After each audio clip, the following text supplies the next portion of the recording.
Señor mío y Dios mío, creo firmemente que estás aquí, que me ves, que me oyes. Te adoro con profunda reverencia. Te pido perdón de mis pecados y gracia para hacer con fruto este rato de oración. Madre mía Inmaculada, San José, mi Padre y Señor, Ángel de mi guarda, intercedan por mí. Claramente cuando Jesús trata dos temas es muy exigente, tanto que escandaliza a la gente. Ayer los judíos se escandalizaban pues con mucha fuerza al escuchar el discurso del pan de vida, cuando tú, Jesús, decías con mucha claridad y literalidad que ibas a ser comida y bebida. Y hoy hablas sobre la virtud de la pureza. Habéis oído que se dijo, no cometerás adulterio, pero yo os digo, todo el que mira a una mujer deseándola, ya ha cometido adulterio con ella en su corazón. ¿Por qué eres, Jesús, tan fuerte, tan tajante, podríamos decir, cuando hablas de estos dos temas, Eucaristía y pureza? Podríamos preguntarnos también, bueno, ¿y qué relación tienen uno con el otro? Pues mira lo que decía San Pablo, cómo ponía en relación amor de Dios y pureza. Decía en Corintios, ¿no sabéis que vuestro cuerpo es templo del Espíritu Santo que está en vosotros y habéis recibido de Dios y que no os pertenecéis? Habéis sido comprados mediante un gran precio. Glorificad por tanto a Dios en vuestro cuerpo.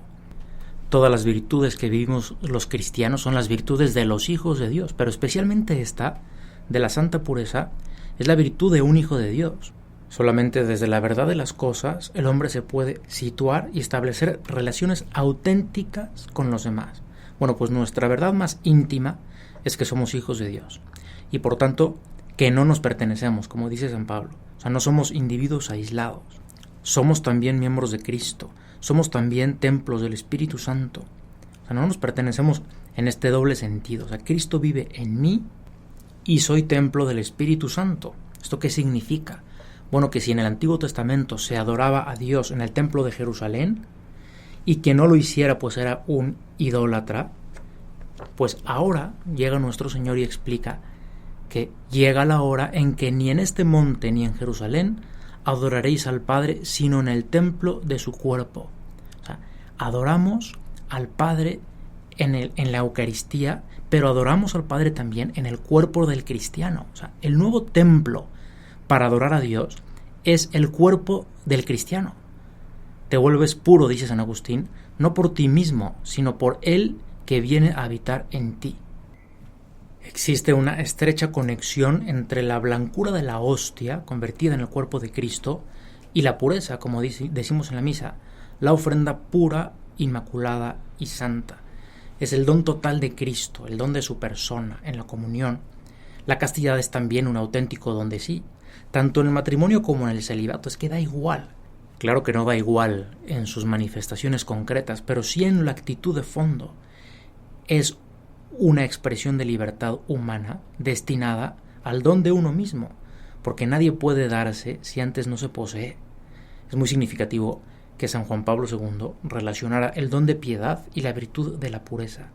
Decía, si la pureza dispone al hombre a mantener el propio cuerpo en santidad y respeto, la piedad parece servir de un modo especial a la pureza, sensibilizando al sujeto humano sobre esa dignidad que es propia del cuerpo humano en virtud del misterio de la creación y de la redención.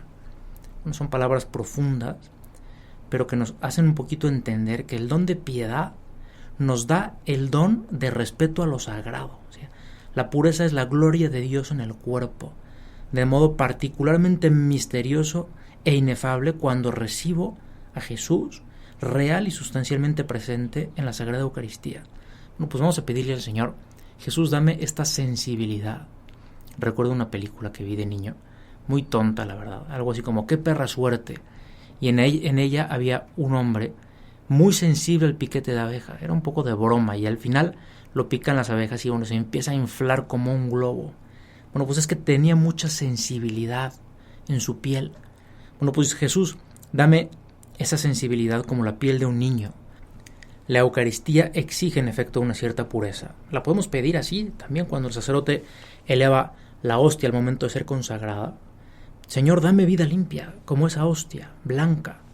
Como se lo pedía a San José María en la comunión espiritual, yo quisiera, Señor, recibirte con aquella pureza La historia de la evangelización de Japón es como un vivo reflejo de la relación entre Eucaristía y pureza. En 1549, con la llegada de San Francisco Javier, se propagó velozmente la fe por todo el archipiélago, pero no tardaron en llegar las persecuciones. Los misioneros son expulsados en 1587 y 10 años más tarde mueren los primeros mártires. En torno a 1630 no queda ni un solo sacerdote. Muchos años después, al reabrirse las fronteras, ya hasta mediados del siglo XIX, y reconocerse la libertad religiosa, un grupo de misioneros franceses consigue entrar en Japón. Surge entonces la duda de si había sobrevivido el cristianismo después de 200 años sin sacerdote, después de 200 años sin Eucaristía. ¿Estarían ocultos los cristianos? ¿Se habrían mantenido? Pues fue el 19 de febrero de 1865 cuando el padre Petit-Jean inauguró en Nagasaki una iglesia dedicada a aquellos mártires. Pocos días más tarde, observó un grupo de japoneses contemplando la iglesia con curiosidad. Él abrió y ellos lo siguieron. Él se arrodilló frente al Santísimo y ellos también. Una mujer se le acercó y le dijo: «Todos tenemos el mismo corazón que tú. ¿Dónde está Nuestra Señora Santa María?». Bueno, el sacerdote la llevó al altar de la Virgen y aquellos gozaban. Era realmente Santa María. Miren al niño en sus brazos. Sin embargo, algunos campesinos todavía tenían un poco de duda, temían que fuese una trampa de las autoridades y decidieron un estratagema. Un pescador se presentó con un pescado a la puerta de la casa del padre Petit-Jean y pidió ver a la esposa del padre. «Yo no tengo esposa ni aquí ni en Francia», fue su respuesta. Bueno, esta misma verificó la unión del sacerdote con Roma y disipó los últimos recelos. Comprendieron que se trataba de los misioneros que esperaban desde hacía más de 2 siglos. Es un testimonio muy bonito de la fe de un pueblo que nos hace pensar en varios elementos que, considerados entre ellos, pues son como indispensables para cualquier cristiano. El Papa, principio y fundamento de la unidad de la fe. La Eucaristía, sacrificio de unión con Dios y de unidad entre los hombres. La Virgen María, Madre de la Iglesia, y la virtud de la castidad, que permite la unidad interior de la persona en su ser corporal y espiritual. De un modo u otro, todo lleva a la unión en Cristo, a ser uno con el Señor. Lo que predicó Jesús en la sinagoga de Cafarnaún, que acabamos de leer en el Evangelio del jueves, el discurso del pan de vida, y la reacción de rechazo de la gente. ¿Cómo puede darnos a comer su carne? Y se van muchos discípulos, pero ese día se salva el Evangelio porque no lo dejaron los 12. En frase de Pedro hacen una bonita profesión de fe. Tú tienes palabras de vida eterna. Son palabras duras las de Cristo, te decía, especialmente cuando habla de pureza y de Eucaristía. Por ejemplo, cuando Jesús hablaba del matrimonio, le decían: si tal es la condición del hombre con respecto a su mujer, no tiene en cuenta casarse. Y sobre la Eucaristía reaccionaban igual. Dura es esta doctrina, ¿quién puede escucharla? Y hay veces que nosotros también nos podemos sentir inclinados a decir como los discípulos, después de aquel diálogo con el joven rico: entonces, ¿quién puede salvarse? Y sentimos entonces posarse en nosotros la mirada de Jesús que nos dice: para el hombre esto es imposible.